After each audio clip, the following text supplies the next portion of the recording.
developing countries and provide it with financing solutions for its climate-friendly projects and sustainable development, and what UAE says will be a considerable cost for financing.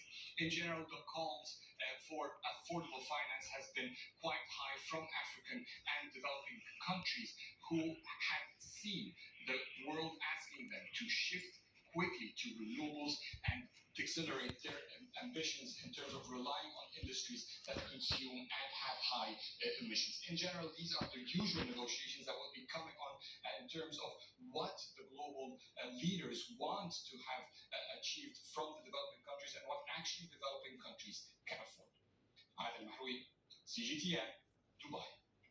The move to a greener future is at the center of Dubai's own efforts. Currently a major oil producer, the UAE put strict policies in place to transition to clean energy.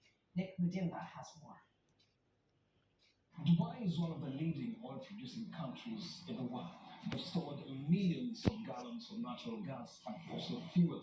But how is the country trying to transition from these fuels to clean energy? They've put strict policies to manufacturers, especially to follow, and for them, this will take up to 50 years. But the big question is, how will they transition to the clean energy? The United Arab Emirates, the world's third largest oil exporter, has 10 of the highest.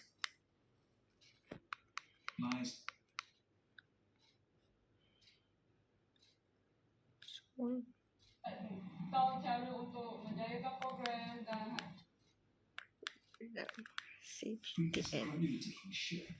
The country is now encouraging green mobility.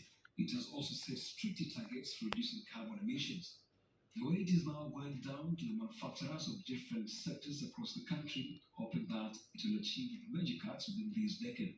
More than 20 oil and gas companies have answered COP28's call to end methane emissions by 2030. And I must say, I am encouraged because I see positive momentum with more joining day by day. And we are engaging with all high-emitting sectors like heavy transportation, cement, steel, aluminum. We're working with them to lay out credible decarbonization plans that make real sense.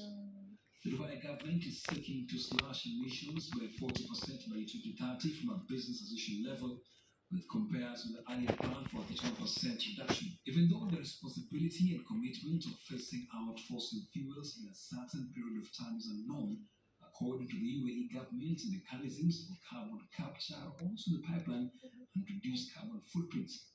On mitigation, we need rapid progress to deliver a 43% cut in emissions by 2030. Because that is exactly what the science is telling us. This starts with a forward-looking GSP that will shape economy-wide NDCs with absolute emission reduction targets that address all greenhouse gases. If you talk about UAE and especially Dubai, to be honest, in the GCC and Middle East, it is a front runner. Dubai is really setting up the rules. What I mean by that, the mandate about efficiencies is very high. The agricultural sector in the UAE is also playing a critical role in reducing carbon emissions.